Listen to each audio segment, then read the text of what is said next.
એને જો દ્રષ્ટાંતથી સમજવા માંગીએ તો આપણી પાસે કોઈ એક લેટર આવે,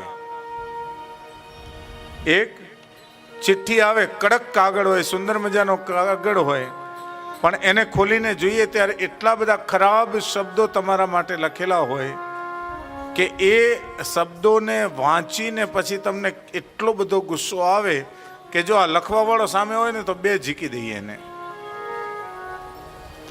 પણ ગુસ્સો આવ્યો તો શું કરીએ આપણે? કાગળનો ડૂચો વાળી નાખીએ. શું કરીએ? આ કાગળનો ડૂચો વાળી નાખીએ.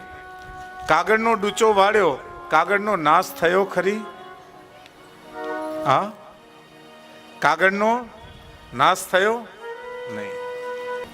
વાત સમજાય છે? જ્યારે કશું જ ન હતું ત્યારે પણ હું હતો. જ્યારે આ દુનિયામાં બધું જ જે છે એ પણ હું જ છું. અને જ્યારે કશું જ નહીં હોય, છેવટે જે વધશે એ હું હોઈશ.